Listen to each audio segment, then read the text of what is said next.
नमस्कार मित्रों, मैं राम मोहन उपाध्याय अपने YouTube चैनल वेदिका उपाध्याय में आपका हार्दिक स्वागत करता हूं। मित्रों, आज के इस वीडियो में हम लोग उत्तर प्रदेश उच्चतर शिक्षा सेवा आयोग द्वारा आयोजित होने वाली असिस्टेंट प्रोफेसर परीक्षा में सामान्य अध्ययन के पूछे जाने वाले 30 महत्वपूर्ण प्रश्नों के संबंध में चर्चा करेंगे। असिस्टेंट प्रोफेसर श्रृंखला की यह हमारी 15वीं वीडियो है। इस वीडियो के सभी प्रश्न काफ़ी महत्वपूर्ण। हमारा पहला प्रश्न है, उत्तर प्रदेश में बौद्ध एवं जैनियों दोनों की प्रसिद्ध तीर्थ स्थली है।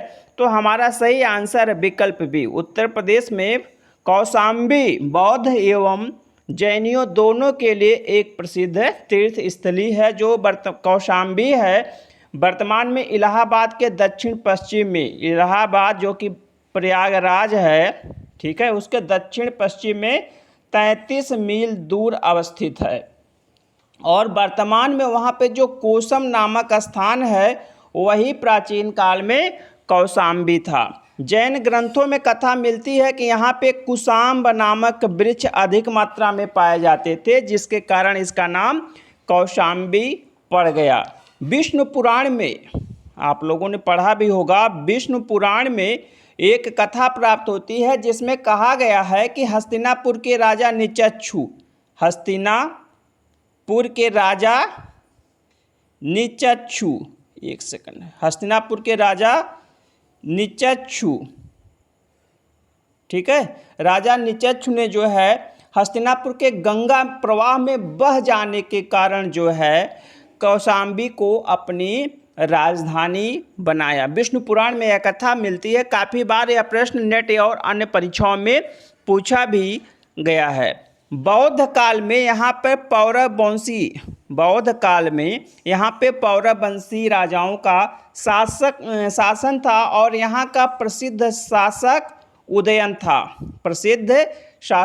उदयन था। यह बौद्ध एवं जैनियों दोनों के लिए इसलिए महत्वपूर्ण है कि क्योंकि यहाँ पर जो है महात्मा बुद्ध ने कई बार जो है आकर विश्राम किया है, कई बार आकर यहाँ पे उन्होंने उपदेश दिया है। और जैनियों के लिए इसलिए महत्वपूर्ण है कि जैन धर्म के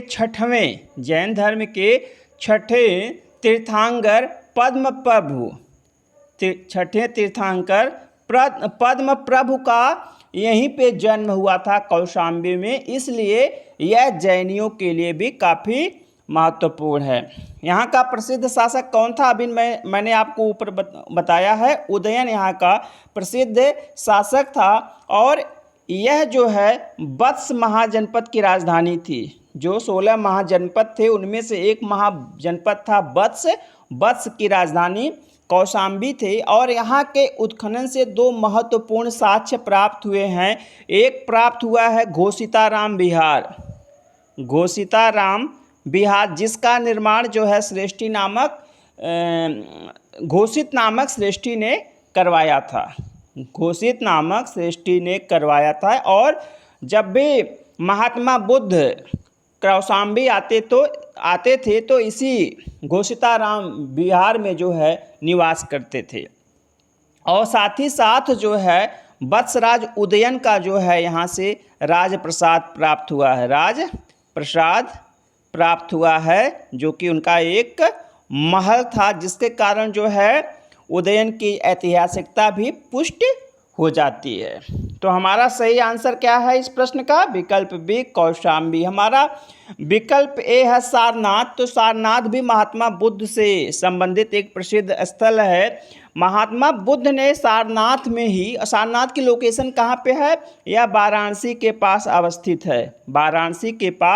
अवस्थित है। और महात्मा बुद्ध ने जो है अपना प्रथम उपदेश यहाँ पे दिया था, जिसको हम धर्म चक्र प्रवर्तन के नाम से जानते हैं। प्रथम उपदेश महात्मा बुद्ध ने कहाँ दिया था? सारनाथ में दिया था, ठीक है। और अशोक ने इस स्थल की जो है यात्रा की थी। और यहाँ पे एक धमेख नामक स्तूप के साक्ष्य प्राप्त हुए हैं। अशोक का जो है सिंह शीर्ष स्तंभ यहीं से प्राप्त हुआ है, जो कि हमारा राजकीय चिन्ह है सिंह शीर्ष स्तंभ।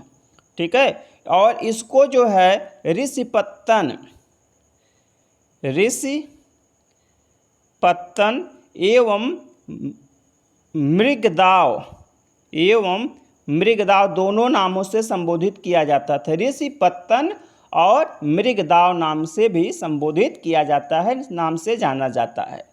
हमारा विकल्प सी है कुशीनगर। कुशीनगर भी जो है महात्मा बुद्ध से संबंधित एक प्रसिद्ध स्थल है। वह उत्तर प्रदेश के जो है गोरखपुर मंडल में अवस्थित है। वर्तमान में जो कसया नामक स्थान है उसी से इसकी पहचान की गई है। और महात्मा बुद्ध को जो है महापरिनिर्वाण जिसको हम कहते हैं, महापरिनिर्वाण की प्राप्ति हुई थी। मतलब वहाँ यहीं पे कुशीनगर में ही महात्मा बुद्ध ने अपने प्राण त्यागे थे। और यहाँ से एक प्रसिद्ध जो है उनकी शयनावस्था में मूर्ति प्राप्त हुई है। ठीक है, और कुशीनगर में जब भी महात्मा बुद्ध आते थे तो साल वन में निवास करते थे, साल वन में निवास करते थे, और इसी साल वन में जो है उनकी मृत्यु हुई थी। विकल्प डी है देवीपाटन भी जो है हिंदुओं का एक प्रसिद्ध धार्मिक स्थल है, और यह उत्तर प्रदेश के बलरामपुर जिले में अवस्थित है। बलरामपुर जिले में अवस्थित है। हमारा दूसरा प्रश्न है प्राचीन स्मारक संरक्षण एक्ट किस गवर्नर जनरल के कार्यकाल में पारित हुआ था? क्या पूछा जा रहा है? प्राचीन स्मारक संरक्षण एक्ट किसके समय में पारित हुआ था? तो विकल्प सी हमारा सही आंसर है। लॉर्ड कर्जन के समय में प्राचीन स्मारक संरक्षण एक्ट पारित हुआ था। कब? 1904 ईस्वी में। 1904 ईस्वी में। और भारत में पहली बार जो है प्राचीन स्मारक संरक्षण एक्ट अधिनियम के द्वारा ऐतिहासिक इमारतों की सुरक्षा एवं मरम्मत का कार्य जो है गवर्नमेंट ने अपने हाथों में लिया। और लॉर्ड कर्जन ने इसके लिए जो है 50,000 पाउंड की धनराशि भी जो है आवंटित की थी। 50,000 पाउंड की धनराशि आवंटित की थी। लॉर्ड कर्जन का समय भारत में क्या है? मैंने आपसे कई बार बताया है। 1899 से लेकर 1905 ईस्वी तक भारत में उसका कार्यकाल था। ठीक है, भारत का सबसे अलोकप्रिय वायसराय कहा जाता है लॉर्ड कर्जन को। और गोखले ने उसकी तुलना जो है औरंगजेब से भी की थी। ठीक, 1901 में लॉर्ड कर्जन ने भारतीय पुरातत्व सर्वेक्षण विभाग की स्थापना की थी। किसके? भारतीय पुरातत्व सर्वेक्षण विभाग की स्थापना किया था। ठीक है, और इसके समय में एक महत्वपूर्ण घटना हुई थी 1905 में। 16 अक्टूबर तिथि है, आप लोगों को मालूम होगा, कई बार चर्चा हुई है। बंगाल विभाजन के लिए कौन उत्तरदायी था? तो बंगाल विभाजन के लिए लॉर्ड कर्जन उत्तरदायी था। ठीक है, और इसने जो है 1903 ईस्वी में दिल्ली दरबार का आयोजन किया था, जो कि द्वितीय दिल्ली दरबार था। दिल्ली दरबार का आयोजन किया था जिसमें ब्रिटिश राजा एडवर्ड सप्तम को जो है भारत का सम्राट घोषित किया था। इसी के समय में जो है भारतीय विश्वविद्यालय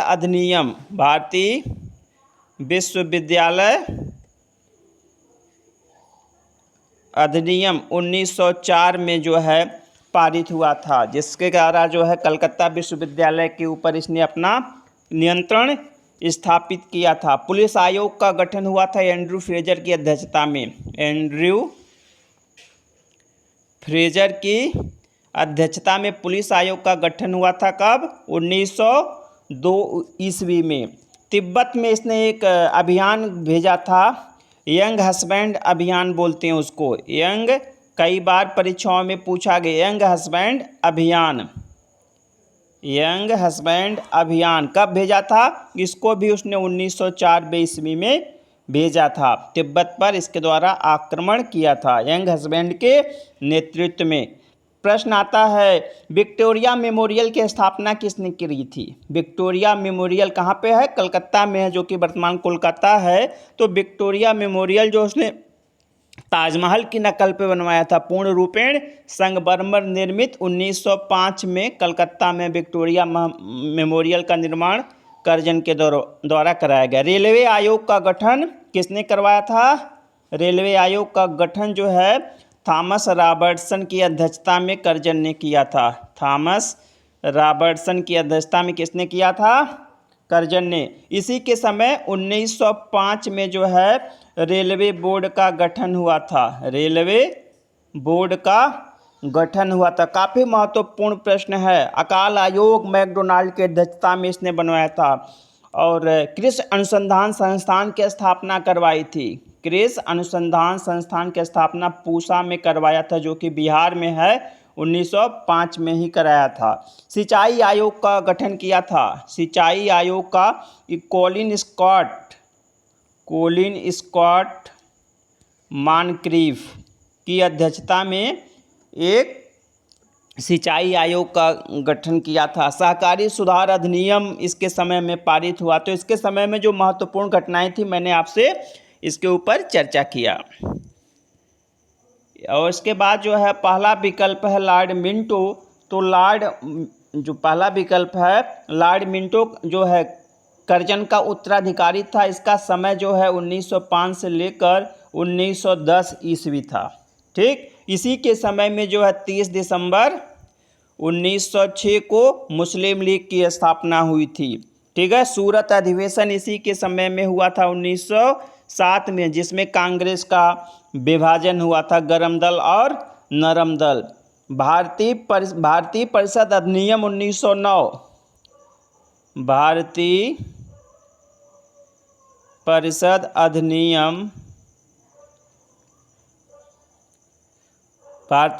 अधिनियम 1919, जिसको हम लोग मार्ले मिंटो सुधार कहते हैं, मार्ले मिंटो सुधार के नाम से जाना जाता है। ठीक है, इसी मार्ले मिंटो अधिनियम के द्वारा या भारत परिषद अधिनियम 1909 के द्वारा मुसलमानों के लिए पहली बार अलग या पृथक निर्वाचन मंडल की स्थापना या व्यवस्था की गई थी। इसी के समय में 1906 ईस्वी में जो है बड़ौदा रियासत में जो है प्राथमिक शिक्षा को अनिवार्य किया गया।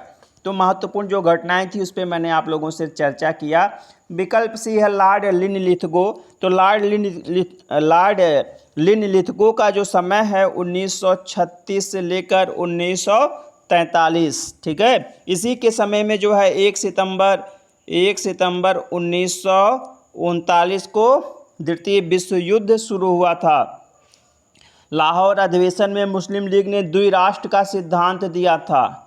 जिन्ना के नेतृत्व में द्विराष्ट्र सिद्धांत दिया था। अगस्त प्रस्ताव प्रश्न आता है परीक्षा में। अगस्त प्रस्ताव किसके समय घोषित हुआ था? तो 8 अगस्त 1940 को लिनलिथगो के समय में हुआ था। व्यक्तिगत सत्याग्रह आंदोलन कब प्रारंभ हुआ था? 1940 में प्रारंभ हुआ था। इसी के समय में जिसमें प्रथम सत्याग्रही थे विनोबा भावे और द्वितीय सत्याग्रही थे जवाहरलाल नेहरू। भारत छोड़ो आंदोलन किसके समय में हुआ था? भारत छोड़ो आंदोलन लिनलिथगो के समय में हुआ था। क्रिप्स मिशन भारत कब आया था? क्रिप्स मिशन 1942 में आया था। किसके समय में? लिनलिथगो के समय में आया था। तो यह महत्वपूर्ण तथ्य है जिसको मैंने आपसे साझा किया लिनलिथगो के समय में। विकल्प डी है लॉर्ड कैनिंग।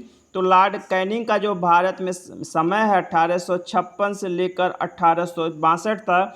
तो जो 1856 से 1858 का जो समय है यह भारत के गवर्नर जनरल के रूप में है। और 1858 से लेकर 1862 तक का जो समय है वह वायसराय के रूप में है। यह भारत का पहला यह भारत का पहला वायसराय था। इसी के समय में 1857 का विद्रोह हुआ था।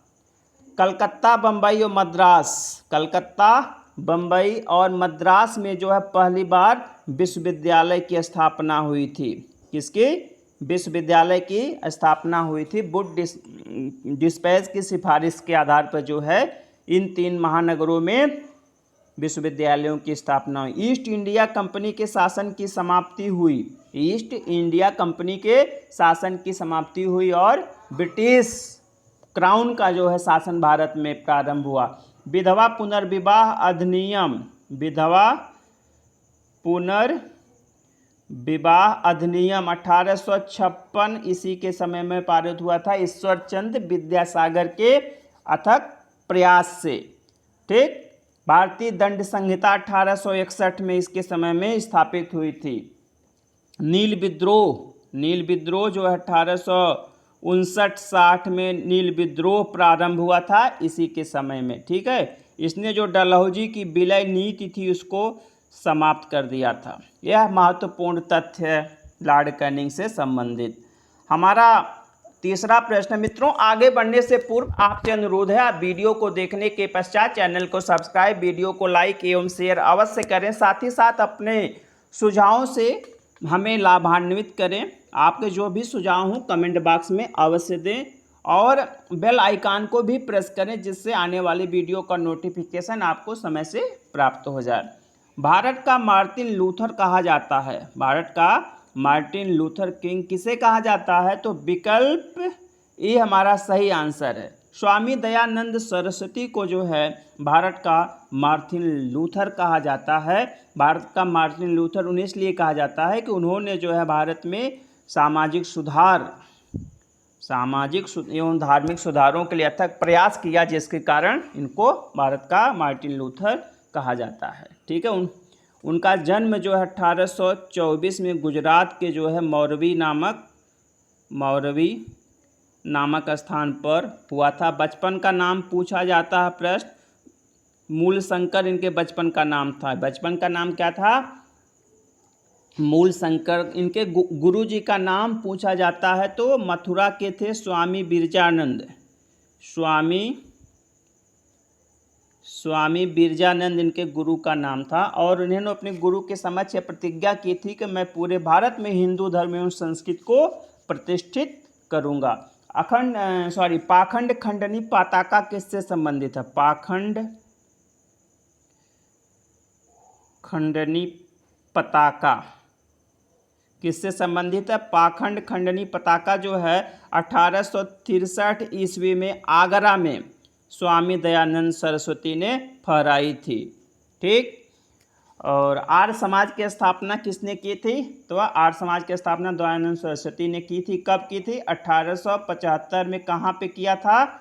मुंबई में। 1877 में जो है इन्होंने लाहौर में भी जो है आर्य समाज की जो है एक ब्रांच खोली थी और बाद में लाहौर ही आर्य समाज की गतिविधियों का मुख्य केंद्र हो गया था। वेदों की ओर लौटो किसका नारा है?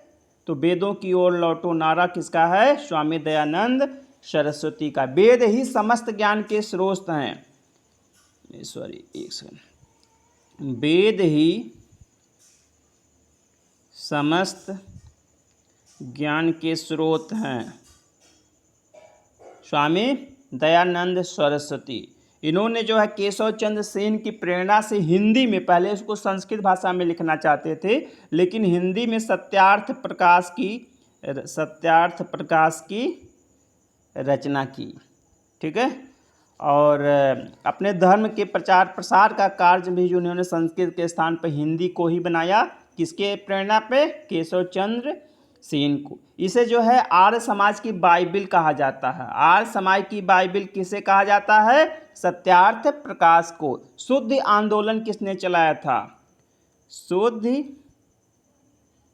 आंदोलन किसने चलाया था? तो शुद्ध आंदोलन स्वामी दयानंद सरस्वती ने चलाया था। इसमें ईसाई और मुस्लिम में स्वीकार किए हिंदुओं को पुनः जो है हिंदू धर्म में वापस लाया गया।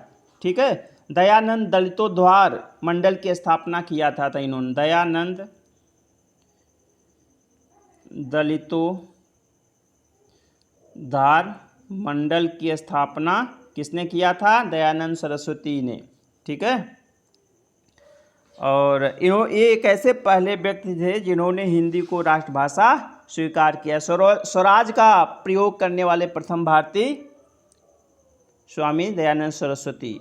इनकी मृत्यु कहाँ पे हुई थी? इनकी मृत्यु जो है 1883 में अजमेर में हुई थी। ठीक है।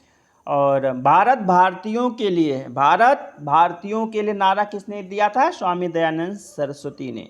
आर्य समाज को एक प्रश्न कहीं पे आया था, बहुत अच्छा प्रश्न है। आर्य समाज को किसने सैनिक हिंदुत्व कहा? सैनिक हिंदुत्व। आर्य समाज को किसने सैनिक हिंदुत्व कहा? तो सैनिक हिंदुत्व आर्य समाज को आरसी मजूमदार ने किया था। डॉक्टर आरसी मजूमदार ने कहा था। ठीक है। और हमारा जो दूसरा विकल्प है राजा राम मोहन राय। तो राजा राम मोहन राय जो है भारत के प्रसिद्ध समाज सुधारक थे, और इनके जो है प्रेरणा से विलियम बेंटिक के समय जो है सती प्रथा पर प्रतिबंध लगाया गया था। किस प्रथा पर? सती प्रथा पर प्रतिबंध लगाया गया था 1828 में। ठीक है, या 1829 है, 1829 होना चाहिए। 1829 में सती प्रथा पर प्रतिबंध लगाया था। स्वामी विवेकानंद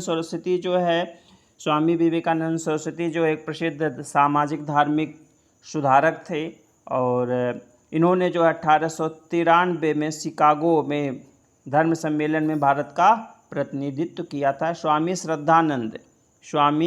श्रद्धानंद जो है एक प्रसिद्ध आर्य समाज के समर्थक थे, आर्य समाज के अनुयायी थे, और 1902 ईस्वी में हरिद्वार में गुरुकुल कांगड़ी की स्थापना की थी। गुरुकुल कांगड़ी विश्वविद्यालय की स्थापना की थी। ठीक है। हमारा अगला प्रश्न है, असहयोग आंदोलन के दौरान विदेशी वस्त्रों के जलाए जाने पर किसने महात्मा गांधी को लिखा कि यह निष्ठुर बर्बादी है? यह निष्ठुर बर्बादी है। जो विदेशी वस्त्र हैं उनको जलाए जाने पर असहयोग आंदोलन के दौरान किसने कहा? तो विकल्प बी, रविंद्रनाथ टैगोर ने कहा था कि यह एक निष्ठुर बर्बादी है। हम लोगों को मालूम है कि रविंद्रनाथ टैगोर जो है एक प्रसिद्ध लेखक, कवि, चित्रकार, प्रकृतिवादी विचारक थे, और इन्होंने 1901 ईस्वी में बोलपुर में शांति निकेतन की स्थापना की थी, और 1921 में वह विश्व भारती विश्वविद्यालय के रूप में स्थापित हुआ। ठीक। विकल्प ए मदन मोहन मालवीय। तो मदन मोहन मालवीय जो है 1916 में इन्होंने बनारस हिंदू विश्वविद्यालय की स्थापना किया था। बनारस हिंदू विश्वविद्यालय की स्थापना किया था। विकल्प सी है शौकत अली। तो शौकत अली जो है एक प्रसिद्ध मुस्लिम नेता थे, और इन्होंने जो है खिलाफत आंदोलन का नेतृत्व किया था। उसमें आता है अली बंधु। तो शौकत अली और मोहम्मद अली दोनों भाई थे, और इन्होंने जो है भारत में खिलाफत आंदोलन का नेतृत्व किया था। मोतीलाल नेहरू एक प्रसिद्ध वकील थे, और 1928 के नेहरू रिपोर्ट के लिए जाने जाते हैं। हमारा अगला प्रश्न है, आज़ाद हिंद फौज के अधिकारियों के उनके लाल किले में चल रहे मुकदमे में उनके पक्ष से निम्नलिखित में से किसने वकालत की थी? तो हमारा सही आंसर है विकल्प डी सर तेज बहादुर टी.बी. सप्रू ने जो लाल किले का मुकदमा चला था नवंबर 1945 में। ठीक है। लाल किले पे जो आज़ाद हिंद फौज के 3 अधिकारी गए थे, तो उनके ऊपर मुकदमा चला था। तो उसमें जो है तेज बहादुर सप्रू ने जो है बचाव पक्ष के वकील के रूप में कार्य किया था। ठीक है। प्रश्न आता है कि लाल किले का मुकदमा किससे संबंधित है? तो लाल किले का मुकदमा जो है आज़ाद हिंद फौज के गिरफ्तार सैनिकों एवं अधिकारियों से संबंधित है। इसमें 3 लोगों को अभियुक्त बनाया गया था। 3 लोगों को अभियुक्त बनाया गया था। एक बार नाम भी पूछा जाता है। तो मेजर शाहनवाज खां, मेजर शाहनवाज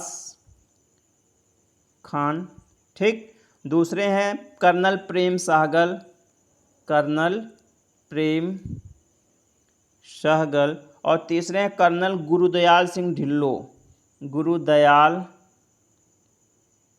सिंह ढिल्लो, ठीक है। यह तीन लोग ऐसे थे जिनके ऊपर नवंबर 1945 में जो है क्या नाम है, अंग्रेजी गवर्नमेंट ने जो है मुख्य रूप से जो फौजी न्यायालय था, चूँकि ये लोग पहले अंग्रेजी सेना के अधिकारी थे, तो फौजी न्यायालय में मुकदमा चला और कांग्रेस ने आज़ाद हिंद फौज बचाव समिति का गठन किया था। कांग्रेस ने आज़ाद हिंद फौज बचाव समिति का गठन किया था, समिति का गठन किया था। और अभियुक्तों की तरफ से जो है भूलाभाई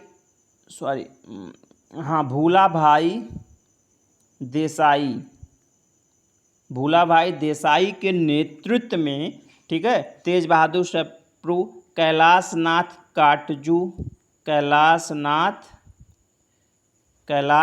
काटजू, अरुणा आसफ अली, जवाहरलाल नेहरू, ठीक है, जवाहरलाल नेहरू आदि ने जो है वकालत की थी। प्रश्न आता है किसके निर्देशन में, तो भूलाभाई देसाई के निर्देशन में कैलाशनाथ काटजू, तेजनाथ सप्रू, अरुणा आसफ अली, जवाहरलाल नेहरू आदि ने जो है मुकदमा लड़ा था। लेकिन इन अभियुक्तों को फांसी की सज़ा हुई। बाद में जो है इतनी जन प्रतिक्रिया हुई इसके विरोध में कि तत्कालीन, ठीक है, तत्कालीन उस समय जो वायसराय था लॉर्ड बेवल ने अपने विशेषाधिकार का प्रयोग करते हुए इनके मृत्यु दंड को माफ़ कर दिया। इसके लिए एक नारा चला था, लाल किले को तोड़ दो, आज़ाद हिंद फौज को छोड़ दो, ठीक। हमारा पहला विकल्प है सीआर दास। तो सीआर दास के विषय में आपको बताएंगे। एक अलीपुर षड्यंत्र केस हुआ था, अलीपुर षड्यंत्र केस 1908 में, ठीक। इसमें इन्होंने जो है अरविंद घोष का मुकदमा लड़ा था, और अरविंद घोष जो निर्दोष साबित हुए थे, ठीक। मोतीलाल नेहरू अपने समय के प्रसिद्ध वकील थे। मोहम्मद अली जिन्ना के विषय में हम बताएंगे आपको कि 1908 में ही जब तिलक ने अपने पत्र केसरी में जो है कुछ आपत्तिजनक चीज़ें लिखी थी अंग्रेज़ों के विरुद्ध, तो क्या नाम है, मोहम्मद अली जिन्ना ने जो है इनका तिलक का जो है बाल गंगाधर तिलक का मुकदमा लड़ा था, लेकिन उनको सज़ा से बचा नहीं पाए थे और 6 साल की सज़ा उनको हुई थी। हमारा अगला प्रश्न है, निम्न नदियों में से कौन सर्वाधिक प्रदूषित है। तो हमारा सही आंसर है विकल्प सी, दामोदर नदी जो है सबसे अधिक प्रदूषित है और इसे जैविक मरुस्थल भी कहा जाता है। यह प्रश्न जो है पीसीएस में आया है, जैविक मरुस्थल किस नदी को कहा जाता है। तो जैविक मरुस्थल किसको कहा जाता है, दामोदर नदी को कहा जाता है, ठीक है। और दामोदर नदी का जो उद्गम क्षेत्र है वह छोटा नागपुर पहाड़ है, छोटा नागपुर पहाड़ है, ठीक। और यह जो है मुख्य रूप से हुगली नदी की सहायक नदी है। बंगाल का शोक किस नदी को कहा जाता है, बंगाल का शोक, दामोदर नदी को ही बंगाल का शोक कहा जाता है, ठीक। और पश्चिम बंगाल और झारखंड में जो है इसका प्रवाह क्षेत्र है, इस पे कुछ बांध बने हुए इस नदी पे, तिलैया बांध, यह भी जो है एक बार पीसीएस में आया। तिलैया बांध है, मैथन बांध है, कोनार बांध है, पंचेत बांध है, सभी प्रश्न महत्वपूर्ण हैं, ठीक है। इस नदी पर बने हुए बांध है और भ्रंश घाटी से होकर बहने वाली नदी है। यह भ्रंश घाटी से होकर बहने वाली नदी है। विकल्प ए है गोमती। गोमती नदी जो है उत्तर प्रदेश के कई शहरों से बहती है और उसका जो है उद्गम स्थल जो है गोमती नदी का पीलीभीत के फूलहर झील से है। पीलीभीत के फूलहर झील से है। ठीक है। विकल्प बी है पेरियार नदी। पेरियार नदी जो है केरल की प्रमुख नदी है और इसका उद्गम जो है शिवगिरी जो है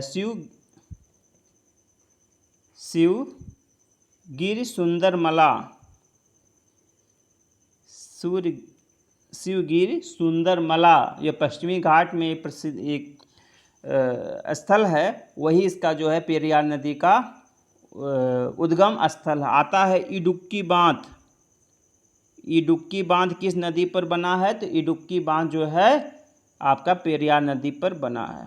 विकल्प डी है महानदी। तो महानदी का जो उद्गम स्थल है छत्तीसगढ़ के जो रायपुर में सिहावा पर्वतमाला है। सिहावा पर्वतमाला से ही माना जाता है और इस पे जो है हीराकुंड बांध किस नदी पर बना है? महानदी पे। रुद्री बांध बना हुआ। गंगरेल बांध। ठीक है, यह सब महत्वपूर्ण बांध है इस पे। हमारा अगला प्रश्न है बुध एवं शुक्र ग्रहों के उपग्रहों की संख्या है। तो हमारा सही आंसर है उपर्युक्त में से कोई नहीं, क्योंकि बुध एवं शुक्र दो ऐसे ग्रह हैं जिनका कोई उपग्रह नहीं है। सर्वाधिक उपग्रह अभी तक जो है बृहस्पति के माने जाते थे। अभी तक बृहस्पति के माने जाते हैं, लेकिन अभी जो है 2019 में 20 और शनि ग्रह के 20 और उपग्रहों की खोज है, जिससे उसकी उपग्रहों की संख्या शनि ग्रह के 82 हो गई और बृहस्पति के जो है उपग्रह 79 हैं। तो अगर इसको माना जाएगा तो अब सर्वाधिक उपग्रह किस ग्रह के हैं? शनि ग्रह के हैं। हमारा अगला प्रश्न है, एक सेकंड, राष्ट्रपति का पद रिक्त हो जाए और कोई उपराष्ट्रपति भी न हो तब निम्न में से कौन कार्यवाहक राष्ट्रपति होगा? तो हमारा सही आंसर है विकल्प डी, सर्वोच्च न्यायालय का मुख्य न्यायाधीश। सर्वोच्च न्यायालय का मुख्य न्यायाधीश। अनुच्छेद 65 में कहा गया है कि यदि मृत्यु, त्यागपत्र अथवा हटाए जाने की स्थिति में राष्ट्रपति का पद रिक्त हो तो पद का कार्यभार उपराष्ट्रपति संभालेगा, और यदि किन्हीं कारणों से उपराष्ट्रपति भी उपलब्ध नहीं है तो उच्चतम न्यायालय का मुख्य न्यायाधीश जो भी उस समय उपलब्ध है राष्ट्रपति के कृत्यों का निर्वहन करेगा। और इसकी व्यवस्था जो है एक बार बहुत राजनीतिक उथल पुथल हुई थी जो है 60 के दशक में इंदिरा गांधी जी के समय में। ठीक है, तो 1969 में राष्ट्रपति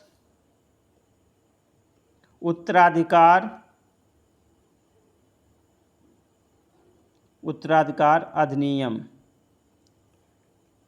के द्वारा जो है इस चीज़ की व्यवस्था की गई है। पहले व्यवस्था मूल संविधान में इसकी व्यवस्था नहीं थी। और मोहम्मद हिदायतुल्लाह ऐसे न्यायाधीश हैं जो 2 बार जो है भारत के राष्ट्रपति पद को सुशोभित कर चुके हैं।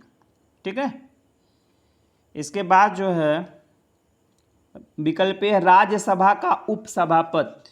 राज्यसभा का तो जो अनुच्छेद 89 है संविधान का, अनुच्छेद 89, उसमें बताया गया है कि राज्यसभा का सभापति एवं उपसभापति होगा। तो अनुच्छेद 89 में इसका उल्लेख है। विकल्प भी है भारत का महान्यायवादी। तो महाभारत के महान्यायवादी का जो है उल्लेख अनुच्छेद 76 में है। अनुच्छेद 76 काफ़ी बार यह प्रश्न पूछा गया है। लोकसभा अध्यक्ष, विकल्प सी है लोकसभा अध्यक्ष। तो हमारे अनुच्छेद 93 में, संविधान के अनुच्छेद 93 में जो है लोकसभा अध्यक्ष एवं उपाध्यक्ष के संबंध में चर्चा की गई है। हमारा अगला प्रश्न है राज्यसभा के चुनाव के लिए अपेक्षित न्यूनतम आयु है। तो हमारा सही आंसर है विकल्प बी, राज्यसभा के चुनाव के लिए न्यूनतम अपेक्षित आयु कितनी है? 30 वर्ष। ठीक है, 23 वर्ष है। इसके लिए जो है हमारे संविधान के अनुच्छेद 84 खंड ख, अनुच्छेद 84 खंड ख में बताया गया है कि राज्यसभा के लिए कम से कम 30 वर्ष तथा लोकसभा के लिए 25 वर्ष की उम्र होनी चाहिए। हमारा अगला प्रश्न है, भारत के मुख्य चुनाव आयुक्त को नियुक्त किया जाता है, तो हमारा सही आंसर है विकल्प डी, विकल्प सी, राष्ट्रपति द्वारा। भारत के मुख्य चुनाव आयुक्त को राष्ट्रपति के द्वारा नियुक्त किया जाता है। संविधान का अनुच्छेद 324 खंड 2, अनुच्छेद 324 खंड 2 में कहा गया है कि मुख्य निर्वाचन आयुक्त तथा अन्य निर्वाचन आयुक्तों की नियुक्ति संसद द्वारा बनाई गई विधि के उपबंधों के अधीन रहते हुए राष्ट्रपति द्वारा की जाएगी। ठीक है, और अनुच्छेद 324 से लेकर 329 तक जो है आपका निर्वाचन आयोग से संबंधित प्रावधान है। हमारा विकल्प ए है लोकसभा, विकल्प ए है लोकसभा द्वारा, तो लोकसभा के विषय में ऐसा कुछ जो है उपबंध नहीं है। ठीक है, सही आंसर है विकल्प सी। अगला प्रश्न है, स्वतंत्र भारत की प्रथम औद्योगिक नीति की घोषणा की गई थी, तो हमारा सही आंसर है विकल्प बी 1948 स्वतंत्र भारत की प्रथम औद्योगिक नीति की घोषणा कब की गई थी? 6 अप्रैल 1948 को, और इसका उद्घाटन जो है तत्कालीन उद्योग मंत्री डॉक्टर श्यामा प्रसाद मुखर्जी, डॉक्टर श्यामा प्रसाद मुखर्जी ने किया था। हमारा अगला प्रश्न है, मौसम आधारित फसल बीमा योजना सर्वप्रथम लागू की गई थी, तो हमारा सही आंसर है विकल्प बी, मौसम आधारित फसल बीमा सर्वप्रथम जो है कर्नाटक में लागू की गई थी। ठीक है, खरीफ की फसल के लिए लागू की गई थी 2007 में। कब लागू की गई थी? 2007 में। और उसका उद्देश्य है वर्षा, तापमान, हवा, नमी आदि से संबंधित प्रतिकूल मौसम के परिणाम स्वरूप संभावित फसल हानि से होने वाली वित्तीय हानि की संभावना से बीमित किसानों की कठिनाई को कम करना। तो जो इसमें बीमा की राशि होती, प्रीमियम की राशि होती है, उसका 5% किसान देते हैं। शेष जो है, शेष 95% में 50% जो है केंद्र सरकार और राज्य सरकार देती है। ठीक है, और 2008 में जो है यह योजना हरियाणा, पंजाब, तमिलनाडु में भी लागू की गई थी। हमारा अगला प्रश्न है, गरीबी रेखा से नीचे जीवन यापन करने वाली जनसंख्या के अनुमान के लिए नए मानक निर्धारित करने के लिए भारत सरकार ने एक समिति गठित की थी। निम्न में से इस समिति के कौन अध्यक्ष थे? तो हमारा सही आंसर है विकल्प सी, सुरेश तेंदुलकर जो है इस समिति के अध्यक्ष थे। इस समिति का गठन जो है 2005 में हुआ था, और 2009 में इस समिति ने अपनी रिपोर्ट जो है सरकार को सौंप दी थी।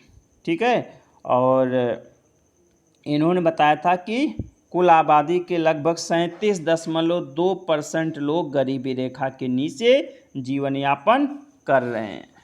ठीक, हमारा अगला प्रश्न है, ईपीए का पूर्ण रूप है, ईपीए का पूर्ण रूप है, तो हमारा सही आंसर है इन्वायरमेंटल प्रोटेक्शन एजेंसी। तो विकल्प सी हमारा सही आंसर, इन्वायरमेंटल प्रोटेक्शन एजेंसी।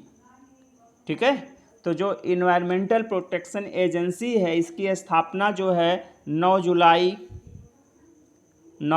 1970 को की गई थी। यह जो है संयुक्त राष्ट्र अमेरिका की जो है एक संघीय एजेंसी है, और इसका जो मुख्य उद्देश्य है मानव स्वास्थ्य एवं पर्यावरण संबंधी नियमों के निर्माण एवं प्रोटेक्शन। ठीक है, हमारा अगला प्रश्न है, भारतीय राष्ट्रीय जैविक विविधता प्राधिकरण स्थापित किया गया, तो हमारा सही आंसर है विकल्प ए, 2003 में। भारतीय राष्ट्रीय जैविक विविधता प्राधिकरण को है 2003 में स्थापित किया गया, और इसका मुख्यालय जो है कहाँ पे है? इसका मुख्यालय चेन्नई में है, और इस प्राधिकरण की स्थापना जो है जैव विविधता अधिनियम कब लागू हुआ था? मैंने आपसे कई बार बताया है, जैव विविधता अधिनियम 2002 में लागू हुआ था। ठीक है, तो उसी के अधीन जो है इसकी स्थापना की गई थी, उसके प्रावधानों को क्रियान्वित करने के लिए। हमारा अगला प्रश्न है, निम्नलिखित में से कौन सी गैस ओजोन परत के क्षरण के लिए उत्तरदायी है? तो हमारा सही आंसर है विकल्प बी, क्लोरोफ्लोरोकार्बन गैस जो है ओजोन परत के लिए क्षरण के लिए उत्तरदायी है। हमारा आप लोगों से एक प्रश्न है, ओजोन क्षरण के संरक्षण के लिए एक समझौता हुआ था, वह समझौता कहाँ पे हुआ था और कब हुआ था? हमारा अगला प्रश्न है, निम्नलिखित में से कौन वायु प्रदूषक सर्वाधिक हानिकारक है? तो हमारा सही आंसर है विकल्प डी, कार्बन मोनोऑक्साइड एक ऐसा वायु प्रदूषक है जो सर्वाधिक हानिकारक है। ठीक, जो कार्बन मोनोऑक्साइड होता है ना, तो वह जो है यह कार्बन मोनोऑक्साइड गैस रक्त में जो हीमोग्लोबिन होते हैं उनसे जुड़कर कार्बोक्सी हीमोग्लोबिन बनाती है। क्या बनाती है? कार्बोक्सी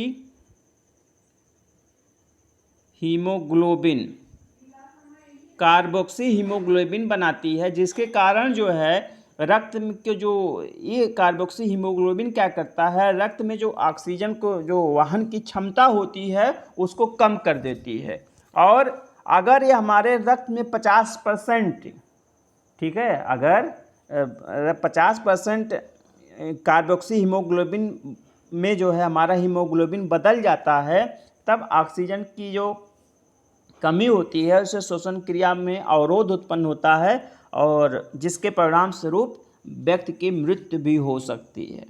ठीक, हमारा अगला प्रश्न है, प्रतिष्ठित टायलर पुरस्कार किस क्षेत्र में दिया जाता है? तो हमारा सही आंसर है विकल्प डी, पर्यावरण सुरक्षा के क्षेत्र में जो है टायलर पुरस्कार दिया जाता है। इसको पर्यावरण का नोबेल पुरस्कार कहा जाता है। पर्यावरण का नोबेल किसे कहा जाता है? टायलर पुरस्कार को कहा जाता है। और पर्यावरण के संरक्षण और उसे बढ़ावा देने में अग्रणी भूमिका निभाने वाले व्यक्ति को यह पुरस्कार दिया जाता है। पर्यावरण के संरक्षण और उसे बढ़ावा देने में अग्रणी भूमिका निभाने वाले व्यक्तियों को यह पुरस्कार दिया जाता है। ठीक, तो किससे संबंधित है? पर्यावरण सुरक्षा से संबंधित है। मैं आपको यहाँ पे एक चीज़ और बता देना चाहूँगा कि 2020 का जो है टायलर पुरस्कार जो है पवन सुखदेव जो है यह यूएनईपी में मतलब संयुक्त राष्ट्र पर्यावरण कार्यक्रम के सद्भावना राजदूत हैं। तो पवन सुखदेव और एक हैं ग्रेचन सी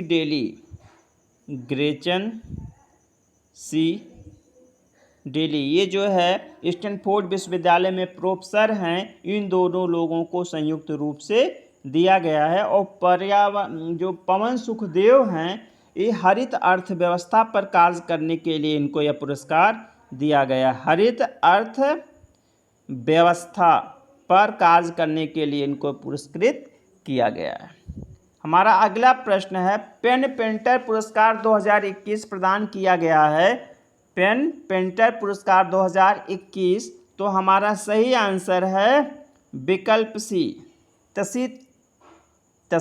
तसी डांगा रेम्बगा को जो है पेन पेंटर पुरस्कार 2021 दिया गया है 8 जून 2021 को। यह जो है जिम्बाब्वे की प्रसिद्ध उपन्यासकार, नाटककार, फिल्म निर्मात्री हैं। ठीक है, तो पेन पेंटर पुरस्कार 2021 किसे प्रदान किया गया है? तसी डांगा रेम्बगा को यह पुरस्कार प्रदान किया गया है। हमारा अगला प्रश्न है, डेजर्ट नाइट 21 क्या है? डेजर्ट नाइट 21 क्या है? तो हमारा सही आंसर है विकल्प बी, भारत एवं फ्रांस के मध्य युद्धाभ्यास। डेजर्ट नाइट 21 जो है भारतीय वायुसेना और फ्रांसीसी वायुसेना के मध्य जो है जोधपुर में हुआ 5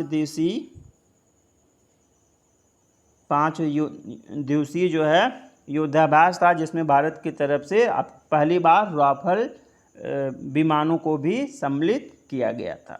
हमारा अगला प्रश्न है, वर्ष 2020 के लिए गोल्डन पीकॉक पर्यावरण प्रबंधन पुरस्कार से सम्मानित किया गया तो हमारा सही आंसर है विकल्प डी, यहाँ पे होना चाहिए था। ठीक है, steel authority of India, steel authority of India को 2020 का गोल्डन पीकॉक पर्यावरण प्रबंधन पुरस्कार प्रदान किया गया है और लगातार 2 वर्षों से जो है सेल को यह पुरस्कार प्रदान किया जाए, जिसको हम लोग सेल कहते हैं। ठीक है, इसकी स्थापना कब हुई थी? 1954 में सेल की।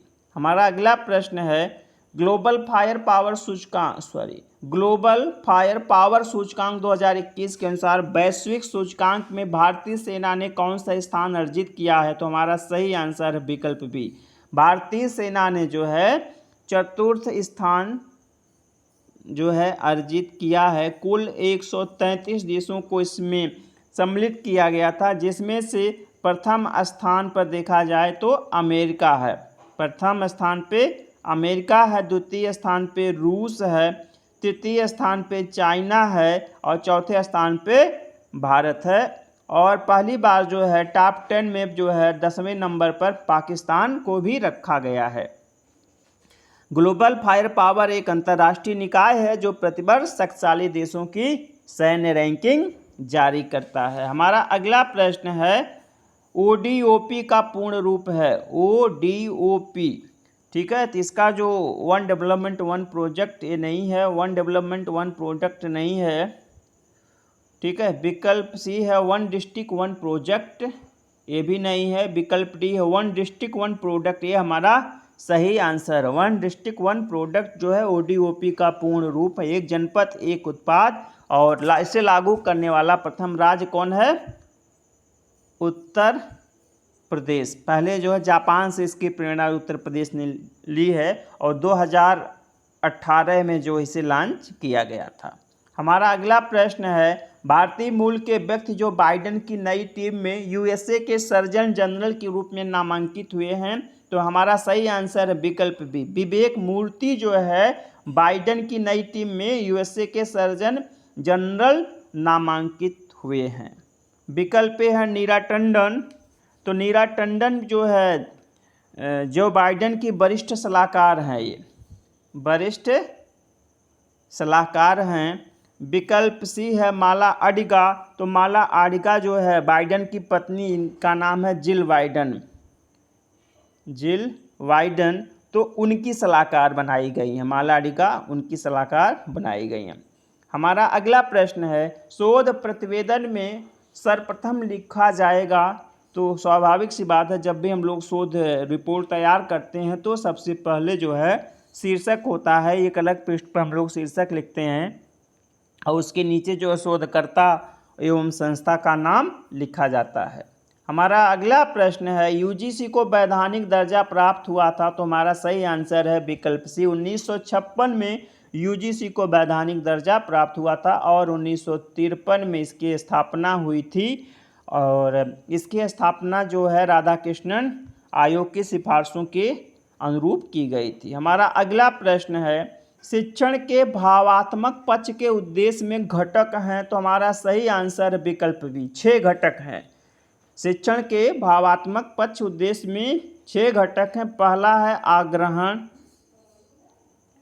आग्रहण मतलब हो गया रिसीविंग। ठीक है, दूसरा है अनुक्रिया रिस्पॉन्डिंग, अनुमूल्यन, ठीक है, वैल्यूइंग। चौथा है अवधारणा, पांचवा है व्यवस्थापन, छठवां है चरित्रीकरण, सबसे ऊपर क्या है? चरित्रीकरण। हमारा अगला प्रश्न है, कंप्यूटर के संदर्भ में ALU का तात्पर्य है। तो हमारा सही आंसर है विकल्प B, arithmetic logic unit. Arithmetic logic unit, जो कंप्यूटर में जो अर्थमेटिक लॉजिक यूनिट होता है उसका मुख्य कार्य मूलभूत अंकगणितीय गणनाएं करना, जैसे जोड़ गुणा भाग, ठीक है, ये सब करना। और कुछ लॉजिकल कार्य होते हैं, बराबर है कि नहीं है, कम है अधिक है क्या है, ये सब काम इसका मुख्य रूप से है। हमारा अगला प्रश्न है, अति उच्च क्षमता वाली फ्लॉपी की भंडारण क्षमता होती है, तो हमारा सही आंसर है विकल्प बी, 2.88 MB जो है अति उच्च क्षमता वाली फ्लॉपी की भंडारण क्षमता होती है। हमारा तीसवां एवं अंतिम प्रश्न है, निम्नलिखित में से कौन एप्लीकेशन सॉफ्टवेयर का उदाहरण नहीं है, तो वर्ड प्रोसेसर है, स्प्रेडशीट है, पेजमेकर है, विंडोज नहीं है। हमारा सही आंसर है विकल्प डी, विंडोज जो है एप्लीकेशन सॉफ्टवेयर का उदाहरण नहीं है। तो मित्रों, इस वीडियो में मैंने आप लोगों से 30 प्रश्नों के ऊपर चर्चा की। प्रश्न सभी प्रश्न जो है काफ़ी महत्वपूर्ण हैं और आगे जो है पूछे जाने की संभावना, परीक्षा में पूछे जाने की पूर्ण संभावना है। आप लोग इस वीडियो को अधिक से अधिक शेयर करें। आप सभी को सुनने के लिए बहुत बहुत धन्यवाद। नमस्कार।